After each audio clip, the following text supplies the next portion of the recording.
अखिलेश यादव जी कर रहे हैं पीडीए के नाम से, ये निश्चित तौर पर एक दिन सफलता का परचम लहराएगी। जो नेता हैं, देखा जाए यूपी में खासतौर से अखिलेश यादव हो गए, बिहार के तेजस्वी यादव हो गए, आप साउथ इंडिया के मान लीजिए कि एक स्टालिन जी हो गए, तमाम ये लोग हैं जो बड़े चेहरे हैं, ओबीसी के समाज से आते हैं, लालू प्रसाद यादव हो गए।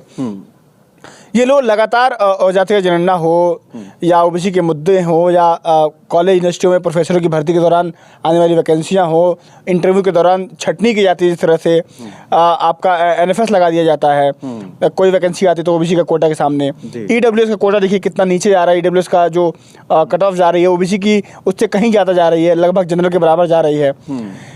इन सबको बीच में जो लड़ाई लड़ रहे हैं ये लोग, लगता है कि इनका फ्यूचर है, समाज समझेगा, समाज इनका साथ देगा कि हाँ ये लोग सच में ओबीसी की लड़ाई लड़ रहे हैं, बात कर रहे हैं, तो ये ठीक कर रहे हैं।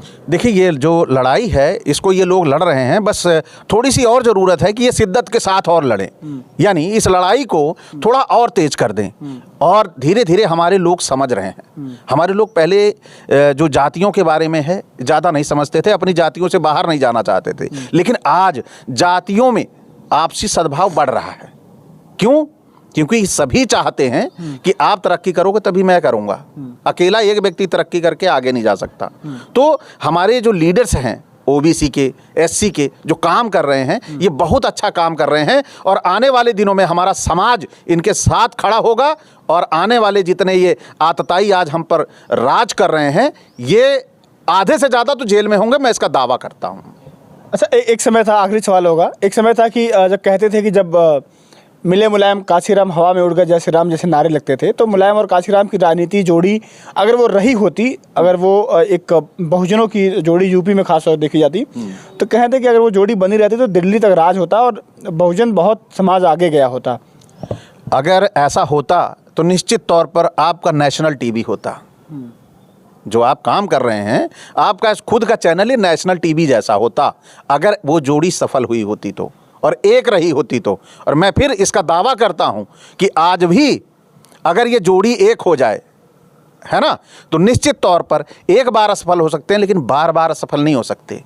हमारे लोगों को पता चला वास्तव में धर्म क्या है तब तक बहुत देर हो चुकी होती है। और हमारे कई युवा इस मामले में तो देखोगे, ओबीसी एससी के ही काम करने वाले रहे, जिसने मस्जिद ढाहने में था बेचारा वो गुजरात का मोची, है ना, पोस्टर बॉय, हाँ, पोस्टर कांड का पोस्टर, हाँ, तो उसकी बेचारे की दशा देखिए आज, कौन उसके घर को देख रहा है। और एक मोनू मानेसर था, उसकी हालत भी देख रहे हो, है ना। तो जब फंसते हैं हम तब हमें पता लगता है ये हमें देखने भी नहीं आते, ये हमें आंदोलित करते हैं।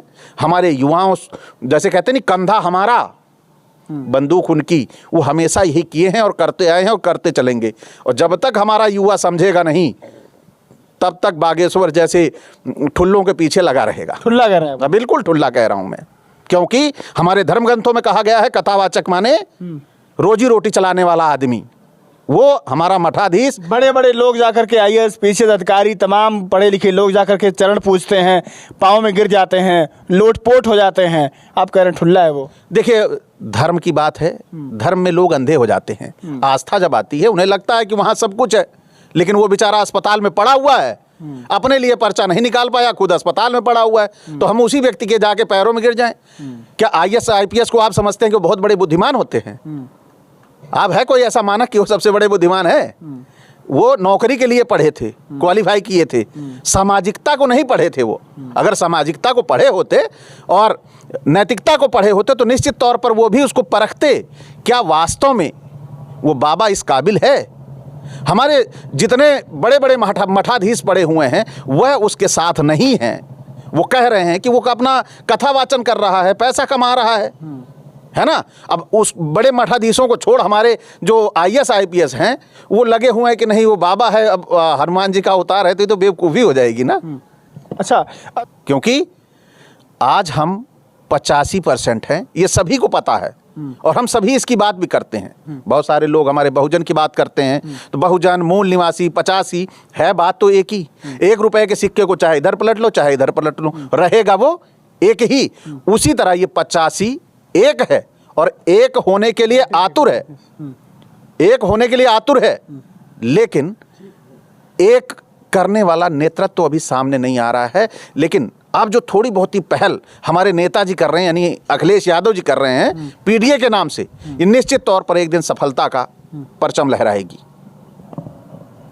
रोटी और बेटी का जो रिश्ता है कि रोटी बेटी का रिश्ता जब तक नहीं होगी, बात नहीं होगी, काशीराम जी कहते थे कि रोटी और बेटी का रिश्ता बहुत ज़रूरी है। समाज में जातिगत जो ताना बाना है, ये जातिगत भ्रम टूटेगा, चीज़ें टूटेंगी, तभी बहुजन लोगों में एकता आएगी, एक साथ बैठेंगे, खाएंगे पिएंगे। वो कितना ज़रूरी है ये, इसके लिए तो मैं पिछले 10-12 सालों से मुहिम चला रहा हूँ, है ना, कि जब तक हम ऐसे रिश्तों को बिल्ड नहीं करेंगे, सबसे पहले तो हमें ज़रूरत है साथ साथ उठने बैठने की। यानी जब हम साथ साथ उठने बैठने लगेंगे तो निश्चित तौर पर हमारे विचार होंगे, एक दूसरे से शेयर होंगे, फिर एक दूसरे के साथ काम में शरीक होंगे, फिर उसके बाद, है ना, रिश्ते की भी बात होगी, और उसके बाद हम लोग सत्ता की भागीदारी भी संभालेंगे। जब एक होंगे तो ये जो ताना बाना जातियों का है, ऊंच नीच का है, ये भी खत्म, धीरे धीरे खत्म हो जाएगा। और ये पहल हमारे समाज के लिए बहुत ज़रूरी है, यानी हमारे समाज की रीढ़ की हड्डी होगा अगर हम इस संबंधों पे सफल हो जाते हैं। तो युवाओं को क्या संदेश देंगे जो ये हिंदू राष्ट्र की मांग में, या ये क्या शगुफा जो छोड़ा गया है उसमें जो भागीदारी ले रहे हैं बढ़ चढ़ के, उनके लिए क्या संदेश है आपका? मेरा उनके लिए संदेश यही है कि वह सबसे पहले समझें कि धर्म क्या है ना, धर्म की जो बातें हैं उसको गहराई से समझें, और साथ ही साथ जो नेतृत्व कर रहा है धर्म का, उसके मंसूबे को समझें। कहीं उसका मंसूबा आपको टूल के रूप में इस्तेमाल तो नहीं कर रहा है, तो आप पहले उसे अच्छी तरह चिंतन मनन करके समझ लीजिए कि वो आपको किस राह पे ले जाना चाहता है। अगर वो आपको आपकी उन्नति और विकास की तरफ लेके जा रहा है, तब आपके लिए वो राह सही है। अगर वो राह आपको केवल मंदिर की ओर लेके जा रही है, तो ऐसी राह को छोड़ दें, उन्नति और विकास की राह को थामें। चलिए, बहुत बहुत धन्यवाद आपका। तो आपने सुना कि किस तरह से बात हुई। लगातार जो हिंदू राष्ट्र की यात्रा लेकर के, हिंदू राष्ट्र की मांग की यात्रा को लेकर के बागेश्वर धाम का वो बाबा निकला हुआ है, उसके पैरों में चोट आती है या पैरों में छाले पड़ते हैं तो गर्म पट्टियाँ बांधी जाती है, उसके वो मलहम लगाया जाता है, दवाई लगाई जाती है। वो भी एक साइंटिफिक देन है। अगर तुम्हारे अंदर इतनी ही दिव्य शक्ति है, तमाम चीज़ें हैं, तो उसको अपने आप ठीक हो जाने दो। लेकिन आप बीमार पड़ते हो तो हॉस्पिटल जाते हो, अस्पताल में जाते हो। तो आप लोग भी समझिए कि ये इसके पीछे मांग क्या है, ख़ासतौर से ओबीसी समाज के जो लोग हैं। क्योंकि मैं ओबीसी समाज और एससी समाज में कंपेयर करूँ तो एससी समाज ज़्यादा जागरूक है। वो अपने हक अधिकार को, तमाम चीज़ों को तार्किकतावाद की तरफ देखा जाए तो एससी समाज ज़्यादा जागरूक हो चुका है बजाय ओबीसी समाज के। तो ओबीसी समाज के जो युवा हैं, जो लोग हैं, इस वीडियो को देख रहे हैं, तो समझे और जाने कि क्या सही है क्या गलत है, और उसमें आप अंतर करना सीखें। और आने वाले समय में तमाम ऐसी वीडियो आती रहेंगी, बातचीत होती रहेगी। जुड़ जाइए हमारे साथ। फिलहाल के लिए नमस्कार।